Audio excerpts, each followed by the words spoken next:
He's a guy that's coming up, trying to prove himself. He's been calling my name for years. If your match don't, you know what I'm saying, happen, we gonna run it. Gotcha. The reason why I say this fight needs to happen again because both fighters have something to prove. I just saw a tweet from Gervonta Tank Davis saying that he was going to activate the rematch. The rematch between Gervonta Davis and Lamont Roach is reportedly happening. Things got intense during a live interview when Davis lost his cool and snapped at Roach, making it clear he wants revenge. It's just part of boxing, Tank said, downplaying the tension. If you look at the whole fight, he was never bothering his eyes before you jabbed him. Before I jabbed him. Even that right hand that, like, you know what I'm saying, that kind of landed, he kind of rolled with it, but after that, you could see him wipe his eye. And then, right after I hit him with the jab, you can see him wipe his other eye. The rematch is a big chance for Lamont Roach to prove he can defeat a champion like Gervonta Tank Davis. Roach has been eager for this fight, knowing it's his shot at making history. Right now, the highly anticipated rematch is expected to happen on June 21st in Las Vegas, promising an exciting showdown. Both fighters are ready, and the boxing world is watching closely. So the Tank Davis versus Lamont Roach rematch is being targeted for June 21st in Las Vegas. Now, it's good that they're running it back without wasting any time because Roach absolutely deserves a rematch. I mean, I thought he outboxed Tank the last time around. He came up a division as a gigantic 10-1 underdog, and he was the one on the front foot, landing his jab, the body shots, the combinations, throwing a lot more volume. I had it 7-5 Roach, and the no knockdown in round 9 was the reason it was a draw. If that knockdown was scored, that would have been a decision for Roach. But with all that being said, I do like Tank a lot more in the rematch. I thought he fought way too much on the back foot in the first fight, especially the first few rounds. He would land 1 or 2 punches per round.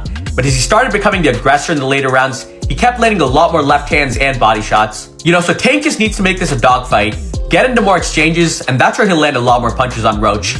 When he's sitting on the back foot waiting for a counter, that's where Roach is comfortable and winning most of the rounds. So if Tank can fight the same way he did against Ryan Garcia, rounds 3 to 7, against Mario Barrios in the later rounds, or Frank Martin rounds 4 to 8, if he's the one on the front foot, then I do think he'll stop Roach in the rematch. Lamont Roach insists that Steve Willis cannot referee the rematch because of the controversy in their first fight. Many believe Willis favored Gervonta Davis by not counting a key moment when Davis went down on one knee. This has sparked debate among boxing fans and analysts, with some arguing that Roach could have won if the right call had been made. Actually, the part with the grease in the eye, that took on a life of its own, That was a headline in the fight.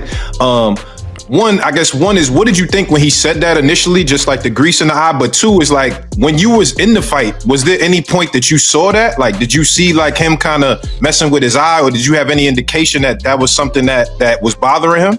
No, see, and that's the thing. If you look at the whole fight, he was never bothering his eyes before you jabbed him. Before I jabbed him. Even that right hand that, like, that kind of landed, he kind of rolled with it, but after that, you could see him wipe his eye.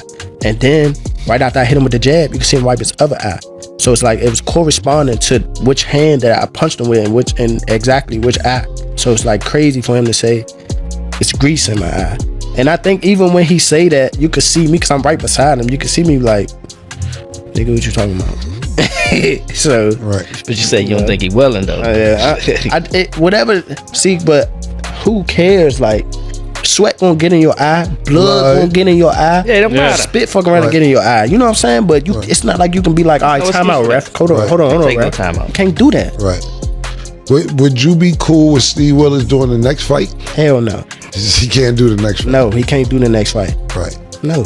Pops is a no? Hell no. Yeah, fuck that nigga. Yeah. You know how many put Coach Ben on him, man. He lucky he ain't running Coach Ben after that fight. But look how many times he fight up though. Right. The knee, him going to the corner to get assistance, like, who knows? Not saying that they did any cheating like that, but like, he wiped his face with a towel. You can't do that. Right. You can't do none of that. Right. That's a disqualification. You turned your back on the ref after you took a knee. Usually the ref gonna be like, all right, he don't want to fight no more. Fight's off. One of the biggest controversies in the first fight was when Gervonta Davis took a knee, but the referee didn't count it as a knockdown.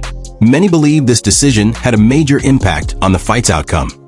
Analysts have questioned why the referee didn't make the right call, and Roach's team argues that it could have changed the result. The rematch between Lamont Roach and Gervonta Davis is expected to be one of the biggest fights in recent history. Fans are eager to see who truly comes out on top. Roach has already shown he can compete at the highest level, and many believe he deserves another shot to settle the rivalry once and for all. You got any grease in your hair tonight, Tank? That is it. Lamont, please say that in the second fight. Any questions? You got any grease in your hair tonight, Tank? Like, you got any grease in your hair tonight, Tank? Like, hey, bruh, be on that. Because here's the thing. He never hurt Roach. Roach just waited. And Roach was squared up and turned sideways. And I'm like, oh my God. I didn't think he had that. He was like, I'm like, oh my. And then he just sitting there like, you can't. I know what you're going to do because I've trained with you since we were kids. Tarver beat Roy, but he knew Roy since amateurs.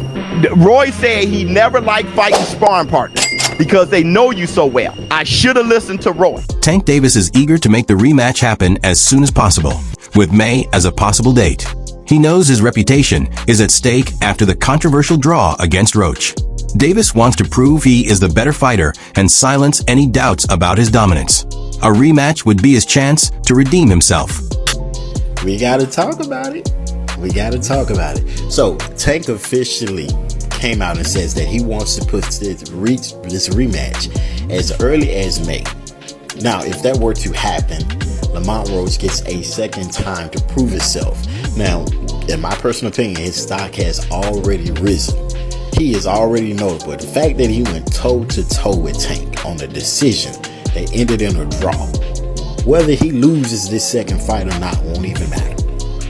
Because he's directly in line to go against the Keyshawn Davis, the Shakur Stevensons, and etc., the Devin Haney's, and etc. I can see him moving up and going against Devin Haney or Ryan Garcia or somebody like that. So many people to fight. Lamont Roach has definitely proven himself. But let's talk about something else. And that is the hairstylist situation. In my humble opinion, I believe she should have been quiet. As a hairstylist, there was nothing for you to say.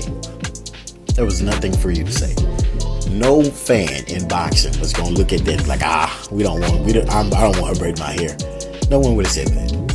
But she hurt herself when she came out and publicly made multiple claims, got all his receipts that no one needed, no one asked for, saying, oh, this had no grease or oil in it. No one cares. Nobody even believes it. Sometimes it's best to remain quiet. But you guys let me know in the comments. Should she have remained quiet, or should she have did what she did, which is spoke up? You let me know. Before the fight, many fans and analysts didn't realize how good Lamont Roach was. However, his performance against Gervonta Davis changed that completely. Roach went toe-to-toe with one of boxing's most feared punchers, proving himself as a rising star. Sports commentator Stephen A. Smith admitted he underestimated Roach. He expected Davis to win by knockout, but was surprised by Roach's toughness and skill. I expected to see a knockout. I expected to see it come at the hands of Gervonta Tank Davis against a dude that I thought was undersized, that I thought was not on the same level.